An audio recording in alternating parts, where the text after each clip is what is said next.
Well, good afternoon. Thank you for joining us for our March Acton Lecture Series. My name is Dan Churchwell. I have the pleasure of serving as the Director of Programs and Education here at the Acton Institute. We're absolutely delighted you're here. For those of you joining us on the live stream, thank you for joining us from all over the country and the world.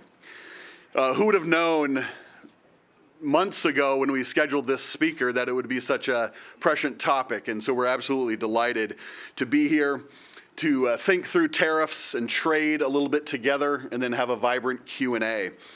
Our speaker will talk for roughly 30-35 minutes, and then we'll have try to have a full half hour for Q&A. So think of those questions as he's speaking, and we will have microphones to hand around as we do that.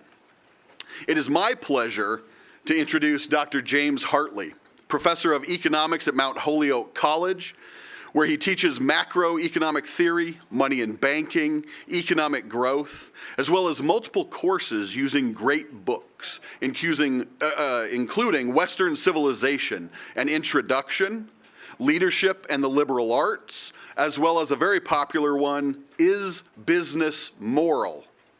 As a California native, he earned his BA and his graduate degrees in economics from the University of California, Davis. In 2001, he spent 6 months as a Fulbright Fellow in Kolkata, India, as well as returning there 4 years later, a second time, to teach as a visiting professor at India's oldest business school. It's an absolute delight. I just recorded a podcast just about an hour ago with him. That will go live as well next week if you want to share some of these ideas with your friends.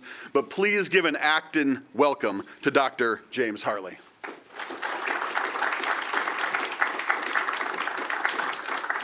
Well, thank you very much, and it's a real pleasure to be here. I always love getting out and talking to audiences that have people above the age of 22 in them, so this is fantastic. One of the interesting things about talking about economics is if you're just a person and you're trying to follow economic news by watching, cable news or reading papers or so on, it's awfully bewildering to try to figure out what's actually going on. And so I love forums like this where, I don't have any agenda here other than let's just talk about the economics underlying all of the issues that are in the state of the economy going on right now. And it turns out you need things like this because it may surprise you, lots of issues cannot be explained in 30 seconds or less, and since 30 seconds is about the timeline that you want for your viral clips, you end up with just sort of lots of statements with no undergirding or so on. So that's what we're going to do today, is we just want to talk about what do we know? Like when you think about economics of all these different issues, what do we actually know? What don't we know? How can we sort through all of these things? So I'll talk today, and the topic that I'll talk about is the tariff discussion. This was, as Dan mentioned, we had to pick a topic to sort of give a title back in January, and I think we nailed it in terms of like what would be a topic in March. I mean, it's pretty amazing. And so I'll talk a bit about tariffs for a while. Then when we get to the Q&A, feel free to ask questions about that or whatever other issues there are, right? I mean, there are lots of other economic issues out there that people come in. And one of the things I love about an event like this is if you've got things you just don't understand and want to know, this is your chance to, have somebody explain what's going on underneath it. So that's what we'll do today. So in the Q&A, feel free to ask about anything.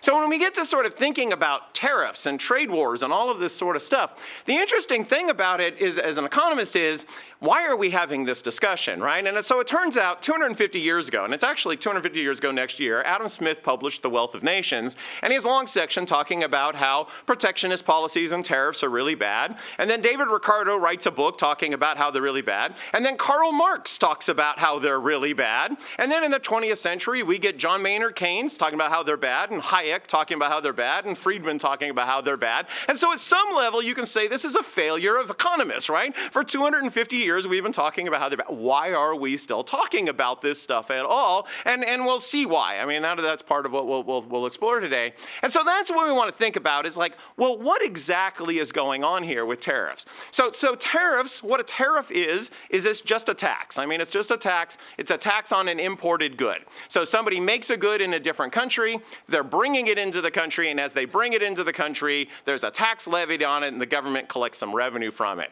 And if we want to think about the economics of it, there's two important bits of background before we can think about tariffs. The first is this. why is trade such a good thing? So economists have been talking about this for a long time, about why is trading with other people and people in other countries a good thing? And the interesting thought experiment is this. Let's say we wanted to we like each other, right? This is a great room of people, and we've decided we want to make all of us better off. So from now on, we will only buy things made by somebody in this room. And that's it. And we'll just benefit each other by only buying things from people in this room. And so this is the first question. Do any of you know how to produce food? Great. This is better than my college student classes, right? At least we'll have food. But how many of you can generate electricity? Or make actually, we have an electricity. Oh, man, this is like a great crowd. But you start thinking about this. Cell phones, anybody can make a cell phone? Oh, damn. I mean, it's just so sad now, right? And so we have this interesting problem of maybe we don't want to trade with we should include all of Grand Rapids. And are we better off by including everybody in Grand Rapids in our trade circle? And you realize pretty quick, yeah, we'd be better. But what about the entire state of Michigan? And then we're like, yeah, we'd be a lot better off. What about the entire United States? Yes, we'll be tremendously better off. What about adding Canada and Mexico? Oh no, that's just the bridge too far. And why is that the bridge too far? And it turns out the interesting thing about trade, and Smith noted this in The Wealth of Nations, is as you expand the circle of trade, you can specialize more and trade for things that you can't specialize in, and we don't have to do as much. And so the benefit of trade and having a larger and larger trade circle is we all get to do the things we're particularly good at, and we all benefit from this. And so that's the argument for lots of trade. The second bit of background we need is, since tariffs are taxes, we need to talk a little bit about taxes. And this is something that's been in the news a lot lately. And the question is, when you levy a tax, who's paying this tax? And so if we think about just taxes in general, not tariffs specifically, imagine we have a good that sells for $20 with no tax. And so what that means is somebody who buys it hands over $20, and somebody who sells it gets $20. And so the amount that somebody's spending is exactly the same as the amount somebody's receiving. Now let's levy a $5 tax on it. And what this means now is you can imagine two extreme examples. One example would be the person buying the good now has to pay $25. The supplier of the good gets $20, and then the government gets the other $5. Another possibility is the person buying the good still pays $20. The supplier now only gets $15, and the government gets the other $5. And what's interesting about those two cases is I don't know of a single good out there that if you levy a tax, one of those will happen. What happens in every good that we know of is you levy the $5 tax, and for some of the goods, the people will end up paying $21 and the supplier will only get $16. Some of them, the people will end up paying $23 and the supplier will only get $18. There's always going to be a $5 difference between the amount the person is paying and the amount the supplier is receiving, and the government's just collecting that $5 difference. So this is true of every tax. And what's interesting about this sort of, well, which one of these it is it depends entirely on the nature of the good, the supply curves and demand curves. And the big thing you can think about is it depends, for example, on are there other things the demander could buy instead of the good that's taxed? If there's something really similar that's not taxed, they'll switch some of their demand over there. The same thing on the supply side. Are there other things the supplier could make instead of this good? And so then, they can get out of the production of it. But the important thing is it doesn't matter what your intention is in levying the $5 tax. The market itself will figure out how much the price goes up. Does it go from $20 to $23, $24, $21? Depends entirely on the nature of the good and the demand for the good and supply of good. It also doesn't matter who actually writes the check to the government. So if you can imagine the demander paying $23, the supplier gets the $23, writes the $5 check to the government, or the demander can pay $18 and the demander has to write the $5 check to the government. It makes no difference which way you levy the tax. You get exactly the same result. The demander pays a price, the supplier receives a price, and the difference is the tax. And we have a beautiful example of this. This is one of these times when economists always think it'd be great if we could run economic policy, but one of the things we'd love to do is run really bad examples so we get good stories. And it turns out Congress did us this favor back in the first Bush administration. There was an attempt to say, well, they wanted to raise taxes, And they don't want to make poor people or middle-class people pay more taxes. They wanted to tax the rich. And so one of the ideas is that, well, what we'll do is we'll levy a tax on luxury goods, right? Because only rich people buy the luxury goods. And the example was yachts. So it turns out poor people don't buy a lot of yachts, and middle-class people don't buy a lot of yachts. I mean, who buys yachts? Well, you have to be really wealthy to want to buy a yacht or be able to buy a yacht. They're actually quite expensive. So they levied a tax, and you can think of it, they're going to tax yachts. And the idea of the tax was, well, then all the rich people buying yachts will end up paying a lot of tax revenue to the government, and this is a way of getting it taxing the rich. So they levied this luxury tax on lots of goods like yachts, and within months, the entire yacht industry in the United States was wiped out. I mean, just completely shutting down. Now, why? Well, it turns out if you're rich, you might like a yacht, but you don't have to buy a yacht. And if there's a special tax on yachts and yachts are suddenly more expensive, what do you think? You think, I'll just buy something different than a yacht with all of this. And then what happens is all the yacht manufacturers can't sell yachts, so they have to start closing the factories. As you close the factories, who loses their job? All the people working in the yacht-making factories. How wealthy were they? Not terribly wealthy. They weren't the super wealthy working. And so suddenly you had lots of people that just had working class jobs losing their jobs because of the yacht tax. Congress realized this, and to their credit realized, wait a minute, this isn't having the effect we wanted at all. It's actually putting all the burden on the suppliers, and the burden on the suppliers turned out to be the burden on the workers, and so they repealed the yacht tax, and we now can buy yachts again. And so that's what goes on with taxes. You levy the tax, and there's going to be some increase in price, not zero, but it also won't be the full amount of the tax, and you can't control how much that price goes up. It will depend upon the good being taxed. So when we turn to tariffs, exactly the same thing happens. So in the standard tariff kind of thing is you pick a good and you levy a tax on it so that as they're bringing the good into the country, now the person bringing it in has to pay a tax. What that will do is it will raise the price of the imported goods somewhere between zero and the full amount of the tariff, but the consumers buying the good have to pay more for this good. And we know this is true, right? Because you can see it with all the tariffs, but it also turns out that's one of the points of the tariff, is that it's going to raise prices. If you imagine levying a tariff and the price that consumers had to pay for the foreign good didn't go up at all, well, then it's not going to shift the consumer's behavior at all and which goods they want to buy. And so part of the argument for the tariffs is we want to raise the price of the foreign goods so people will buy domestically produced goods instead. So it does raise the price of foreign goods that are coming in. And we see this all in the data. But it has another really interesting effect. You imagine you're levying the tariff, and the tariff or the tax only applies to imported goods. So we think, okay, we're raising the price of the foreign goods. But now let's imagine you're a domestic producer of the good. So you can imagine, we can take it again away from tariffs. Imagine you're a coffee shop in Grand Rapids, and you're just one of many coffee shops, and you're selling coffee for, $3 a cup, right? And everybody else is selling it. And then imagine the government came along and levied a tax on coffee, but not your coffee, just all of your competitors' coffee. So now all of your competitors, because of this new tax, are now going to charge, say, $5 a cup for coffee. So now you're thinking, I've got the only tax-free coffee here in the town. I could still sell for $3, and everybody in town is going to want to come buy coffee from me. This is going to be great, right? Because my coffee's cheaper than everybody else's. But then you start thinking to yourself, if all your competitors can get $5 for a cup of coffee, why are you selling your coffee for $3? What else could you do?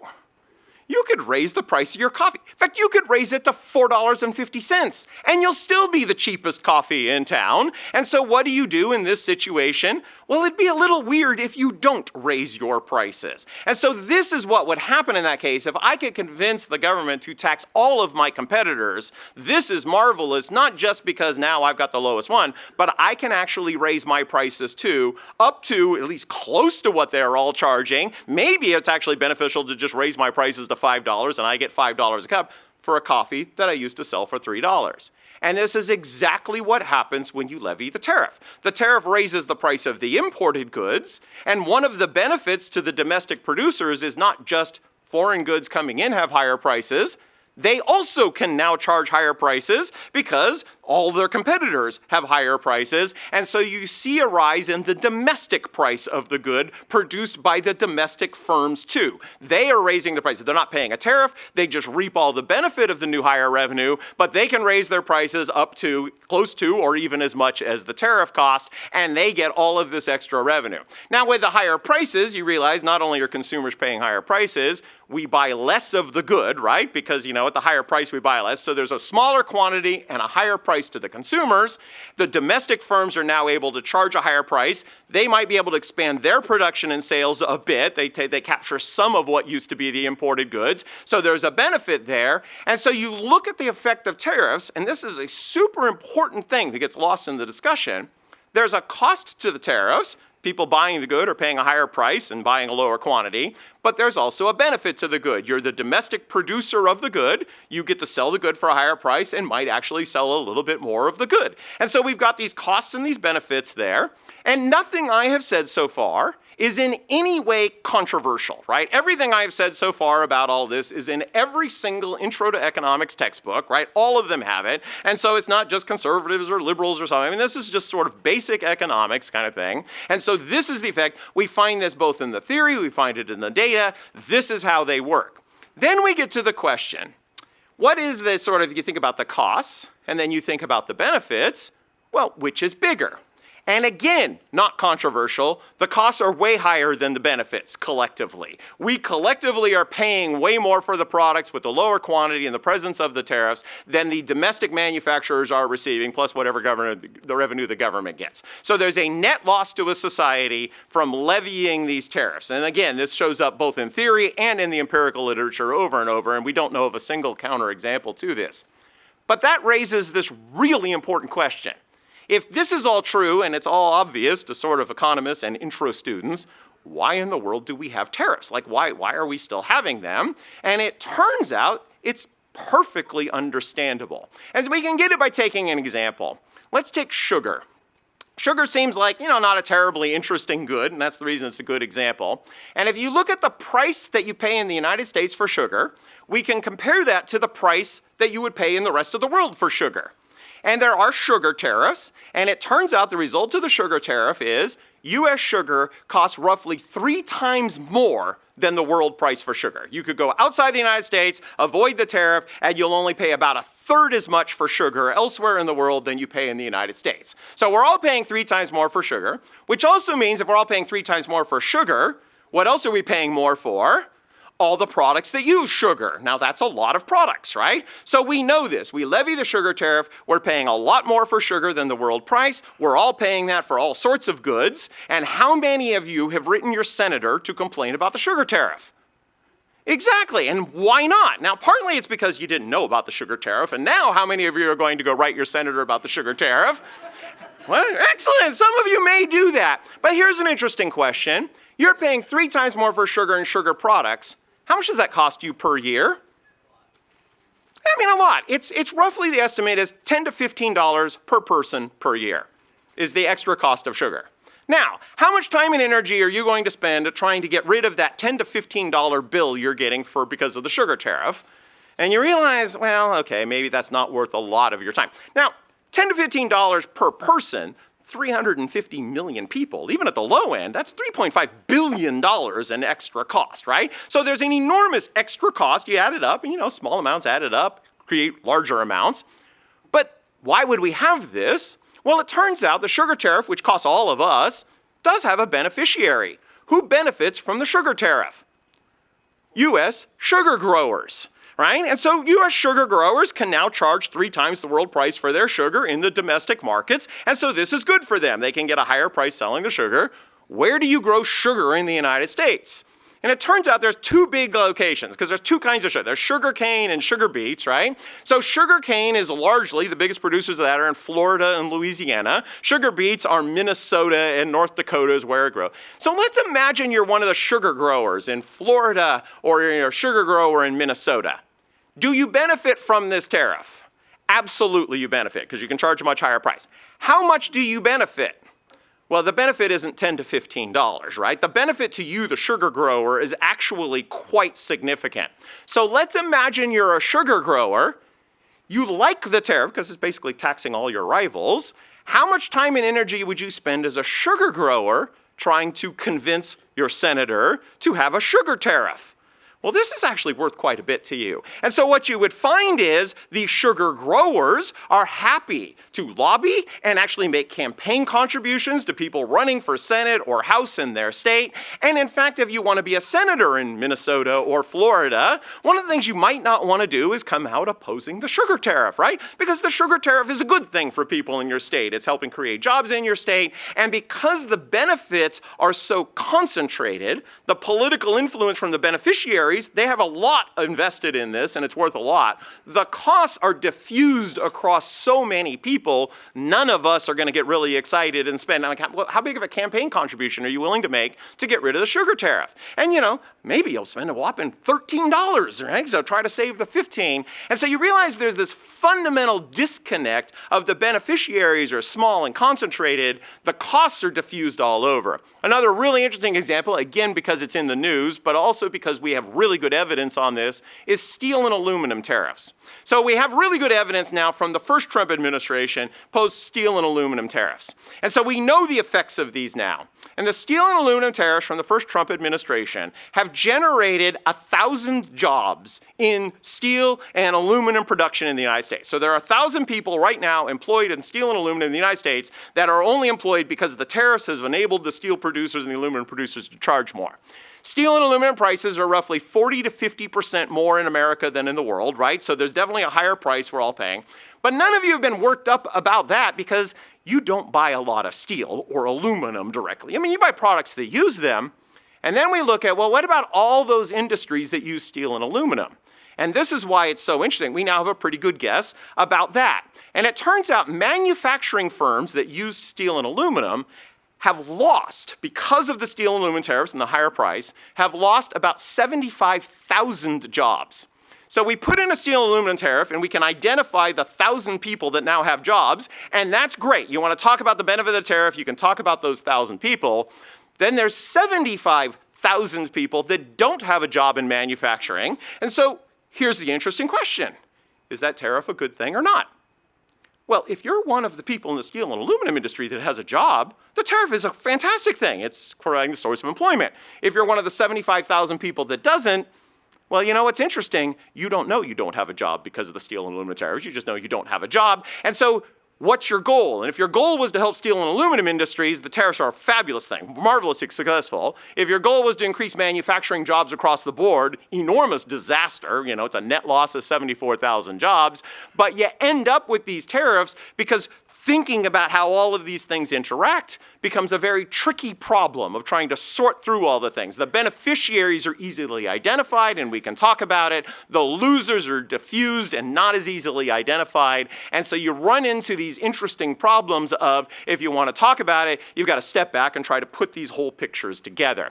We see this sort of thing happening over and over and over. So the recent, the ill-fated taxes on Canada and Mexico, the 25% that got put in place last week. Preparing this talk has been a whirlwind, by the way, because every 12 hours it changes, right? But these things get put in, and within a day, right, they got removed on the auto industry. Now, why did they get removed on the auto industry? Well, it turns out this was perfectly predictable. In fact, people predicted it. Imagine you're a domestic auto manufacturer. You're making cars in the United States or so on. You levy this tax on Canada and Mexico. If you're a domestic auto manufacturer, you're buying lots of parts from little firms in Canada and Mexico. And the reason you're doing that is because we've had all these free trade agreements, and it was easy to do that. So you're buying parts from all of these, and suddenly the parts costs were going to go up 25%.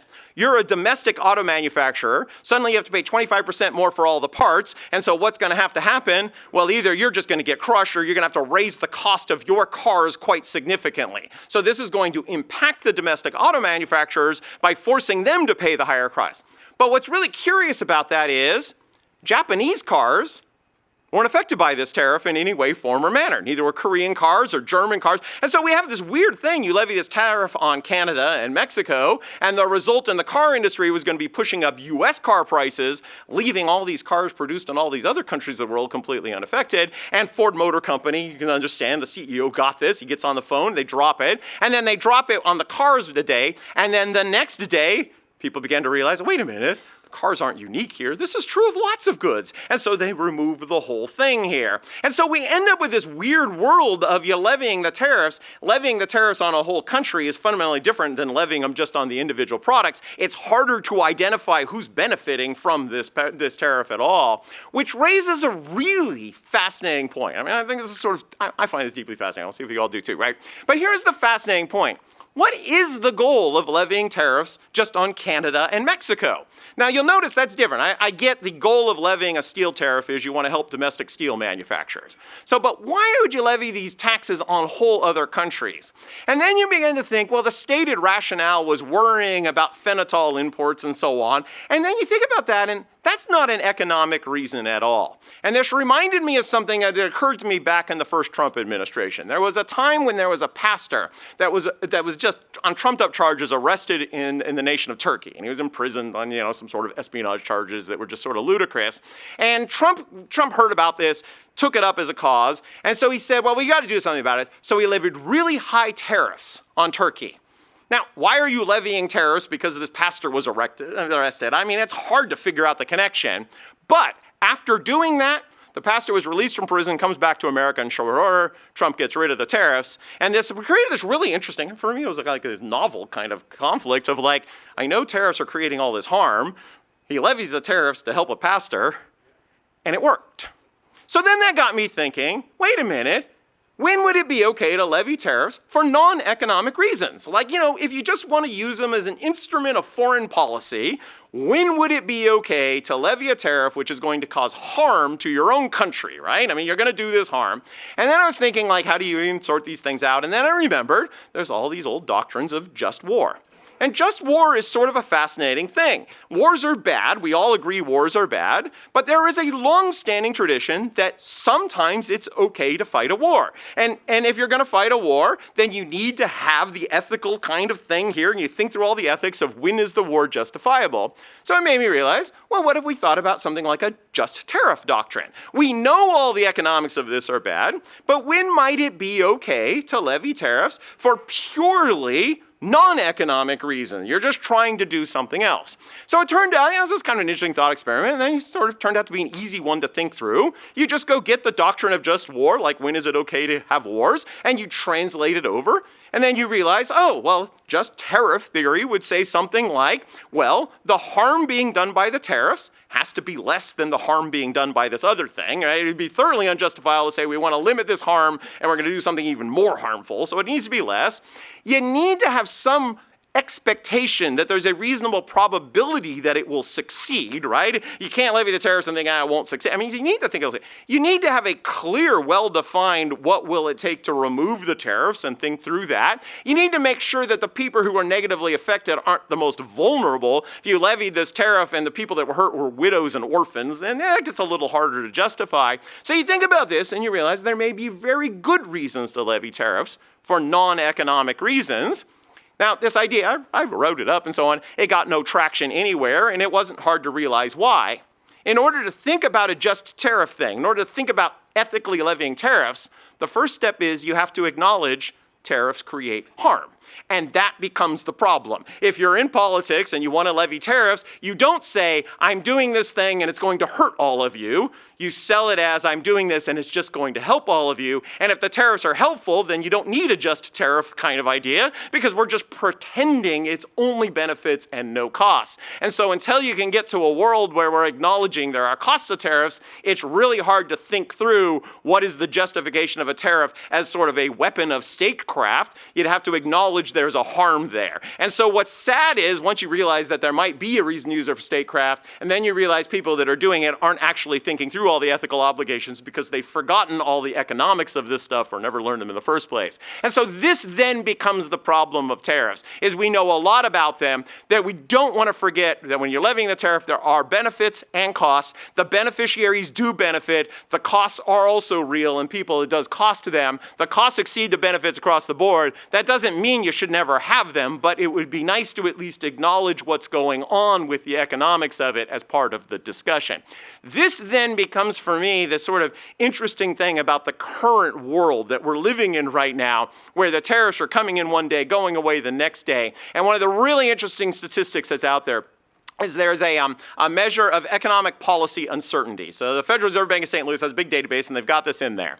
And if you look at this index of how uncertain do people feel about politics, and it turns out this number, it bounces around a lot because people change how certain they feel about things. There is a giant spike in September of 2008, which you may remember is when Lehman Brothers melts down, AIG's bailed out, and the government, and we have no idea what's going on, the whole world, and it turns out giant spike then, right? Lots of uncertainty about what are policies. There's a second big spike in March and May of 2020, which again, you may remember is suddenly this pandemic hits and we're all trying to figure out what's going on and mass uncertainty. We're going to spend 2 weeks getting rid of it and it doesn't work and it's not. And so we all just have no idea what policy is going to be. And there is a third big spike and it's right now. And why is there a big spike right now? You'll notice it's not a financial crisis. It's not a pandemic. There's a big spike right now because if any of you can tell me what economic policy will be in 6 months, I will laugh. I mean, like, we have no idea collectively. That all by itself becomes a problem. You create this much uncertainty just about what the policies will be. There is an extra harm from all this discussion of if you imagine you're trying a business and you're trying to think, do you want to expand your product line? Do you want to open a new factory? And if you don't even know what the policies will be, what will the tariff policy be in 6 months or so on? All by itself, it's hard to spin the uncertainty as a good thing in any way. So we have all this harm going on just from the uncertainty. But then we also want to acknowledge this, because one of the things when we talk about economics is people, and you're all starting to look really depressed, right? And we want to remind you, we live in the wealthiest country in the history of the world. I mean, no doubt about it. We have more wealth in this country than any other country in the history of the world. The lifestyles we live is just sort of staggeringly huge, right? And so you look at that kind of lifestyle, and then you imagine things get a little bit bad. We will still live in the wealthiest country in the history of the world. And we don't want to lose the perspective there. Living in the wealthiest country in the history of the world does not mean there aren't problems. There are lots of problems. We can talk about as many as we want the Q&A, but sometimes people lose the perspective that we are way better off than anyone was in the year 1600, when, life expectancy is short and, 20% of kids are dying before the age of 1 or something like that. Like half of everybody's dying before the age of 15. We no longer live in that world. That's something to be grateful about when we start trying to think about all the problems, is remembering the baseline from which we're starting. And so on that note, the floor is open for questions. And as I said, talk more about tariffs or anything else that is just preoccupying you. And I was told I have to wait till you get a microphone before I can call on you. No, they told me you need a microphone. Thank you, Jim, for that. We have 2 mics in each aisle, so please raise your hand and wait till one of the mics reaches you. This gentleman in the front is first. You're right here. I got a big voice, too. Yeah. My question is, and we know tariffs are bad, we talk about it, so why are so many countries have them? Right. I think the countries have them for exactly the same reason we have them, of there are defined beneficiaries. And if you are in charge of any government, right, you've got these defined beneficiaries of this thing, right? You respond to this well-organized group that cares a lot about it. We see this very clearly in the big negotiations to get rid of tariffs. So every now and then the world gets together and says tariffs are bad for all of us because they're hurting us, they're hurting you. And so we'll have the general agreement on trade and tariffs. There's going to be a big universal agreement. NAFTA was the same thing. Big agreement between countries. Let's just get rid of all tariffs. Now, how long should it take to negotiate something to get rid of all tariffs? Well, like about 15 seconds, right? I mean, we'll get rid of all tariffs. But it turns out these negotiations last years because we're going to get rid of all tariffs. Oh, except the banana tariff. The banana tariff is really, really important to my country. So we need it. We'll get rid of all of them, but we have to keep the banana tariff. And then somebody else comes like, oh yeah, we're going to get rid of all of them. Well, except the car tariff. That one's really important. And so then you end up when let's get rid of all tariffs with all negotiating, because every country has at least some subset of people that benefit from the tariff tremendously. It makes that industry more productive. And so the leaders of the country want to respond to that. And so they respond, they think free trade is great, except in this particular case. And that's why we have them. This is why all the countries have them, is because it's exactly the same thing going on in country after country after country around the world. Well, I think that's partly why President Trump is looking at these countries' tariffs compared to ours, and it's like, not fair. Well, it's interesting, if another country puts a tariff on a good, that's bad for us. It's also bad for them. Yeah. So imagine somebody's doing something that harms you, is your response, I'll show you, I'll do something that harms me too. And that becomes what the tariff problem is, of like, yeah, I'll cause some harm, but I'm also going to harm myself. And then they respond by saying, you know what, we're going to double down on things that harm each other, and then we're just ramping up the mutual harm. There are no winners from the tariff other than, like I said, the individual local firms. But this whole idea that the best thing I can do about your tariffs is impose them on myself, every country would be better off and more wealthy and more prosperous if they got rid of just their own tariffs, even if the other countries keep their tariffs. You're better off not having them yourself. And so then that's the trade war thing, is sometimes governments get in this idea, well, I want you to get rid of your tariffs, so the way I'll do that is I'll impose really high tariffs, and then they impose really high tariffs, then we impose higher ones. And that's the trade war thing of just sort of this competitive, let's just damage each other until we get together and sign a free trade agreement that we lower them back down to some level that we spend 2 years trying to figure out. But there's just unambiguously this problem of the politics of this. And again, it's worth acknowledging there are the beneficiaries. And if you're a government and you don't respond to the powerful industries in your country, you may not be the government for very long. If you would, hypothesize on the future of Amazon over the next 6 to 12 months. Oh, I mean, if I had to guess, Amazon's in sort of a remarkably amazing position as the default retailer for all of us. You know, Amazon will get hit by sort of fluctuations of prices and things like that. But I mean, if I had to guess, you know, they're going to keep their market share through a lot of this straight throughout. But anyway, maybe there's some reason to guess about Amazon having particularly benefiting or being hurt by this. But yeah, I don't know. It's an interesting question. Yeah. When we think about Trump and how he has, I'd like to think, I believe that he is a smart strategist.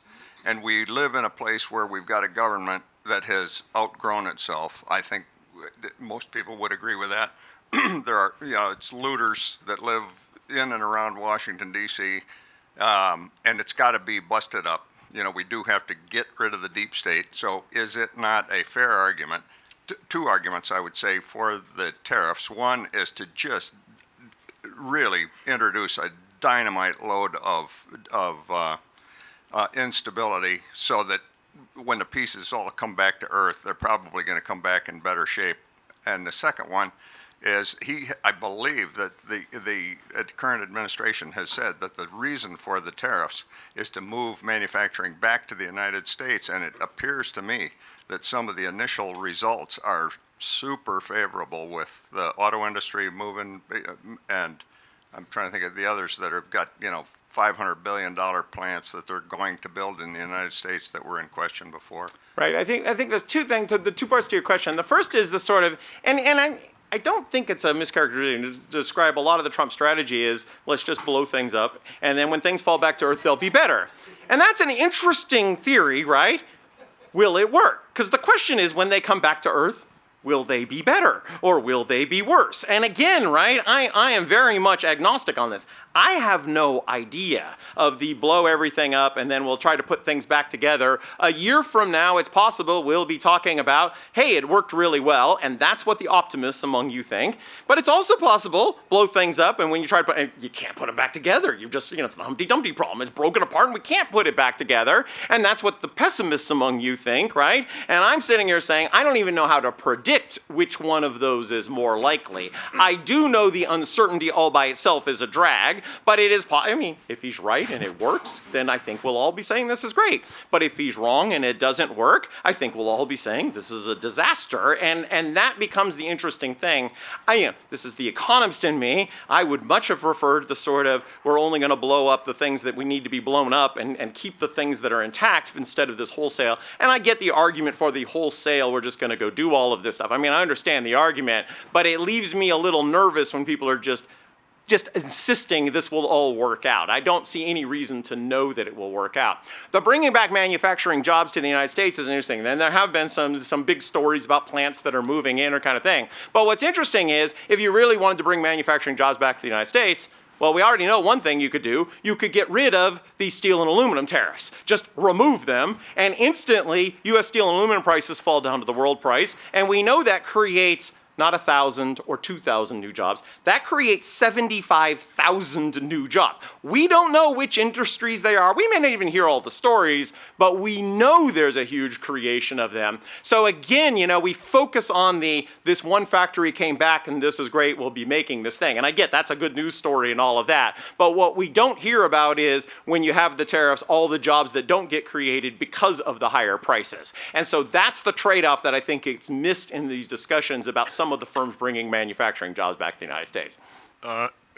I know from my own research and demographics that the American consumer has been steadily losing purchasing power and capacity. The standards of living are going down for 80% of the people in the country.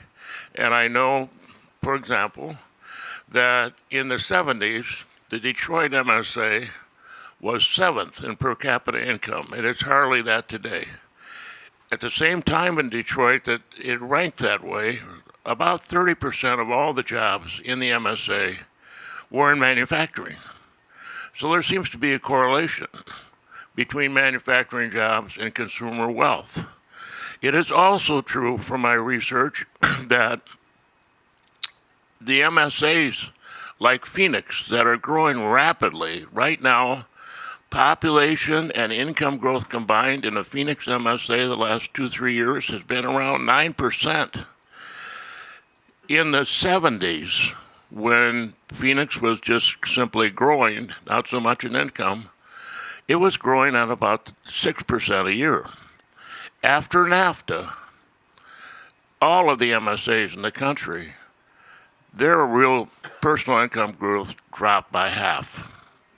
And so I like your reaction to what does that all mean, and how will Trump's policies take a look at that? Because the government has redefined what inflation is in the early 80s, and I think in a cynical way that inflation is at least 9%, has been structurally for a long time. And I think that is why the American middle class has disappeared. So this is what I would say. The kind of numbers you're citing, they're out there. I don't think they're accurate, right? In other words, if you're looking at things like what's happened to average incomes over time, in order to make those kind of estimations, what you have to do is come up with measures of how much have prices gone up over time. And we're guessing about that. But part of the problem with all of the price index measures is things like this. How much did your cell phone cost in 1975? And so we got a problem here. And this turns out to be across the board. Your car, like to buy a 2025 car in 1975, how much would that have cost? And you realize the kind of products people are buying in the 70s are completely different than the kind of products we buy now, right? You can't buy 1970s refrigerators or cars or all of these sorts of things. The technological advances in all of these things is massive. So when you're trying to figure out these sorts of translations of the things, you actually end up with numbers that do not suggest the big falls of things like that. The 9% inflation number is probably off, right? That it hasn't been nearly that high, particularly in recent years, excepting the most recent inflation, which it did hit that. Then we end up in this sort of other issue of we're trying to think about all of these things, right, and trying to make these comparisons across time. And we know we're all living in societies now where we have all of this extra wealth or things like that. So then it becomes this question, how much better off are we, becomes something that is disputed. And again, you can get different numbers. But the other thing that is worth noting in this is there has been, since the mid-1970s, a massively high level of immigration into the country. So these people moving from other countries in. So one of the interesting things about immigration is people come in and they start with lower paying jobs. And so then if you're looking at average incomes, if you're filling in all the sort of bottom end jobs with lots of labor, then what you end up is you're not really comparing the people who would have lived in 1975, what their incomes would be if there weren't for all the mass immigration to the incomes now. You're comparing you imagine that set of people may be getting wealthier over time, but you're just constantly bringing in more people, keeping a wide distribution of income. If it weren't for the immigration, right, wages would be higher in lots of industries, right? Now, is that a good thing or a bad thing? It's an interesting question, right? If all the wages are higher, right, well, this is more cost to produce all of these goods. And so the immigration debate is a live debate on is it a net harm or a net good? And the opinions on that are split all over the place among economists. But I think think when you start looking at like are we better off now than we were in 1975, in general you find people are, with one really interesting exception. Housing prices are way higher now than they were in 1975. So this is a big issue that goes on, is if you imagine you're young and you're trying to plan your life. In 1975, it was much easier to buy a house. Houses were a lot cheaper.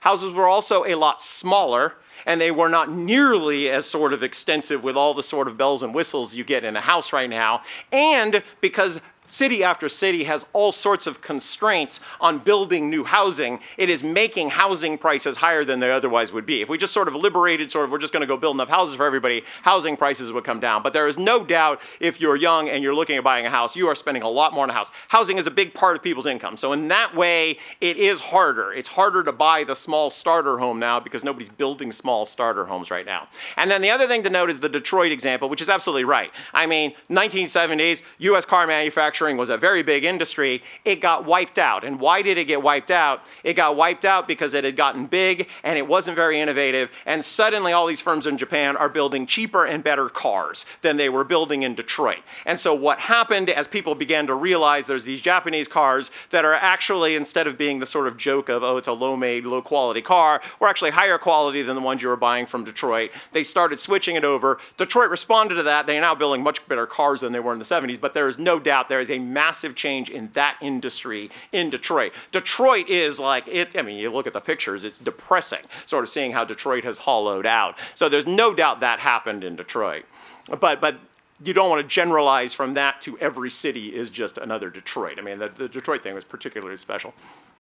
Did the Smoot-Hawley tariffs in the 20s contribute to the Depression? Yeah, that's one of these interesting things. The quick answer is the Depression was not caused by the Smoot-Hawley Act at all, right? The Depression, and we've known this since Friedman and Schwartz did their big work, there is a massive collapse in the money supply which drags the economy right down with it. So if you want a cause of the Great Depression, it was the massive mistakes by the Federal Reserve in just sort of letting the money supply collapse, and it just completely crashes the economy. So then there's also the big tariff thing, right? There is a big tariff act. The tariff act had a negative impact on the economy. That's true. All by itself, it wouldn't have caused the Great Depression. And what makes the Great Depression so interesting is it's the Great Depression. So if you imagine without the collapse of the money supply, then we could talk about what was the effect of the Smoot-Hawley effect, and we might say, oh, there might have been a recession somewhere in the 1930s because of that kind of thing, but it wouldn't have been the Great Depression. We wouldn't be talking about it so much. But there's a lot of, everybody wants to talk about the Great Depression and show that, oh, this thing that I'm talking about was the cause of the Great Depression. So there's a lot of that kind of thing. The other thing about the Smoot-Hawley tax on the Great Depression is you can say that to people without needing a lot of economics, right? You raise all the tariffs, it causes depression, and then some people nod, and some people say it's wrong. You start saying, well, it was really Federal Reserve mistakes and watching banking collapses and not increasing the monetary base, and everybody's eyes just glaze over. It's not as exciting a story, and so exciting stories win. This, by the way, is why the 1929 stock market crash lingers as, oh, that was the cause of it. Turns out it was totally irrelevant, right? The stock prices crash, and then they're back up by the middle of 1930 to where they had been in September of 29. I mean, it was sort of, it crashed and they came right back up. But if you're trying to teach a high school history class, you don't want to talk about either tariffs and the supply or the sort of money supply, but stock market crash, people jumping out of windows. It's a great story. So these stories linger along. And again, it's a failure of my profession to sort of get people to say, you know what, maybe we should tell real stories. So, Professor Hartley, thank you very much for your amazing talk. I recall I heard David Benson saying a couple of days ago something like that President Trump really likes talking about tariffs, but he doesn't really like maybe that much introducing them, because at least until a couple of days ago we didn't have any tariffs, and they just keep extended and everything's changing.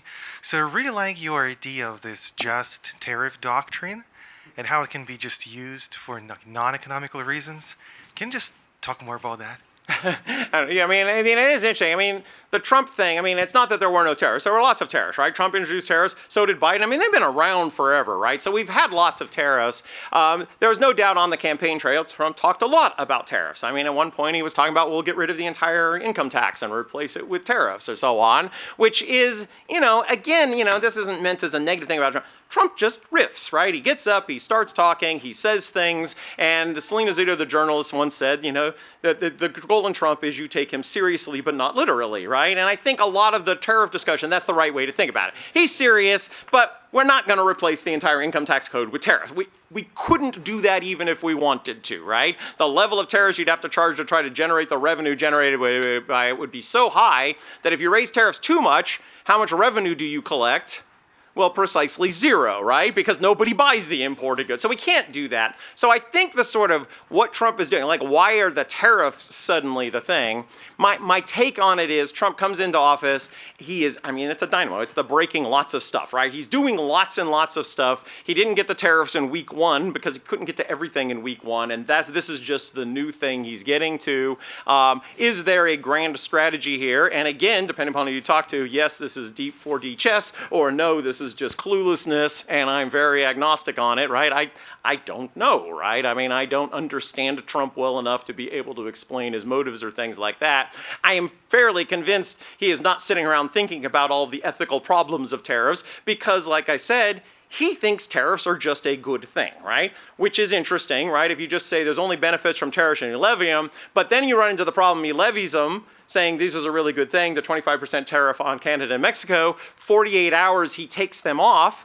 But if they were a good thing, why did he take them off 48 hours later? But he didn't get rid of them, he just sort of delayed the implementation for 30 days, so maybe they are a good thing after all. So I would love, it'd be great if you could get Trump in a room, no cameras, and just talk to him and say, what is the goal here? What do you really think about tariffs? It would be fascinating. I'll never get that opportunity to have the conversation, to just find out like what he is doing and what he is thinking about. And again, I'm sure many of you have a very good explanation of what he's doing, and that's great. I'm glad there are lots of explanations out there. But as somebody just sitting back and reading all those explanations, I can say they are all over the map, right? And sort of both the proponents and what they think he's doing and the people who hate him, what they think he's doing.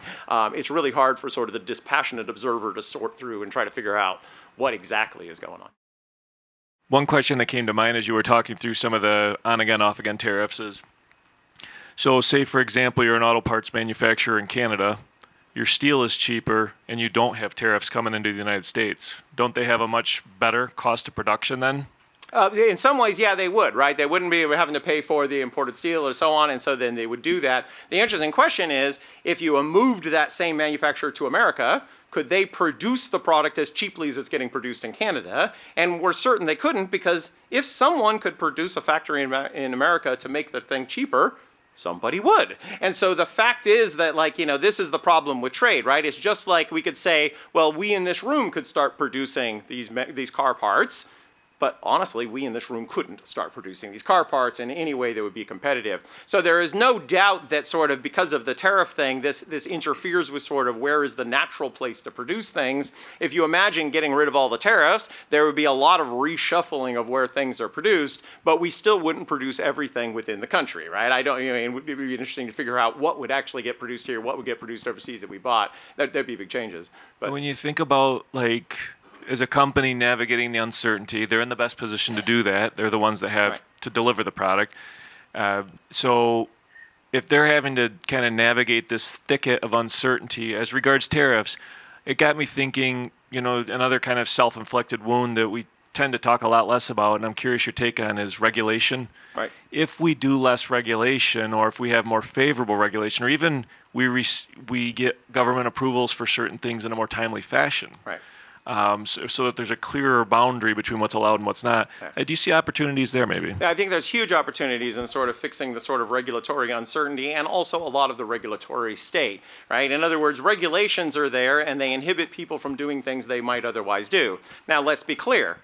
Some regulations are really good. I like it when I go to the grocery store and they're selling something called hamburger that I know it's not poisoned rat meat. And I've heard the libertarians saying, oh, that'd be fine. Somebody selling poisoned rat meat would go out of business, but I don't want to be the one finding out that it was poisoned rat meat, right? I like this regulation a lot. So the sort of all regulations are bad. I have a little patience for that thing, but there's no doubt, and you see it with the housing prices. Again, part of the reason houses are so expensive is the regulatory burden on getting the permit permitting to build the house, and then all the regulations on what the house can be, all the sort of how many electrical sockets, all those kinds of things. There's no doubt it makes housing more expensive. And honestly, some people might prefer the 1970s style house, which remember people lived in, right? And so you might prefer that kind of a house that doesn't have as many electrical outlets and they're not all the GFCI coded and they don't have the exact, and so on. And so the inability to make those kinds of products actually does create burdens on people. Jack Kemp used to do that when he was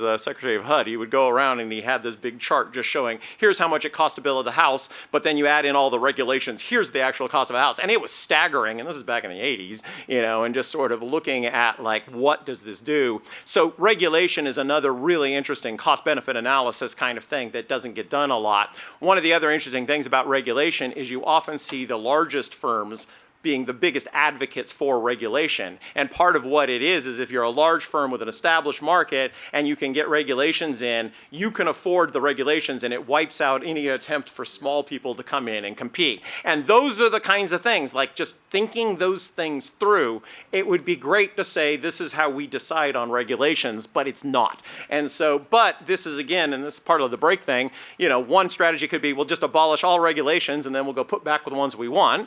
We'll do better off. Well, maybe, right? Maybe we'll be better off, but the in-between time when you're not even sure what you can do, that might be a little terrifying. So being deliberate about it would be great, but I think it's also fair to say the US federal government is not deliberate, right? And that becomes then part of the tension in all of this discussion is what do you do when the US federal government isn't deliberate and you want deliberate thing? So a lot of the Doge stuff, it was interesting. You start seeing these accounts. Obama actually had a proposal to Congress, went to Congress, of sort of a way to consolidate some of these independent agencies and, Department of Commerce, and it was going to save a bunch and get rid of all these inefficiencies, and the democratically controlled Congress wouldn't even take the bill up. Now, why wouldn't they take the bill up? Well, because if you're a congressman, all these inefficiencies are actually good because you can get things in your district and you do all of these things. And so the politics of it made it impossible for Obama to do this sort of thing. So that becomes part of then well, maybe we're better off just breaking everything, but again, maybe we're not. And that I think is the tension in a lot of the regulatory stuff. We have time for one last question.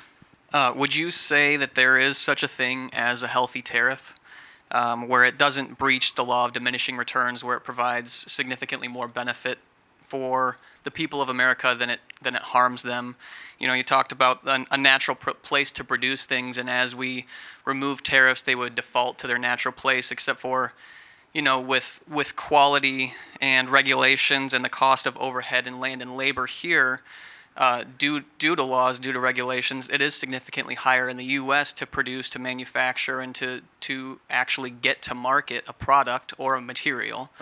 Right. Would you say that there is some sort of healthy tariff that doesn't surpass that law of diminishing return, that is beneficial because it protects the natural increase in overhead costs and material production costs as compared to China or Mexico or Canada? Right. I mean, it's hard to say no, there isn't, because, maybe there, I don't know of one, right? And these sorts of arguments about this tariff will be good for us, the most common thing is, we call it the infant industry, right? You've got your fledgling firm. It can't compete against all these firms because they're all just established and they're going to undermine you. So you put the tariff in to help your domestic industry grow, and then eventually you'll be able to get rid of the tariff, and then they'll compete on the world stage, and this will be a benefit. And there's been lots of studies. Countries have been saying this all the time, and what ends up happening is the tariff just never goes away, right? And so then the firm never learns how to compete with all the other firms without the tariff and then removing the tariff. And so that's what makes me nervous about just the argument, oh, this will be a healthy tariff, is you'd have to actually work it all out. Like, what is actually being achieved here? And if what is being achieved here, and this is the reason it's hard to imagine, if what's being achieved is all your consumers now have to pay a higher price for this product,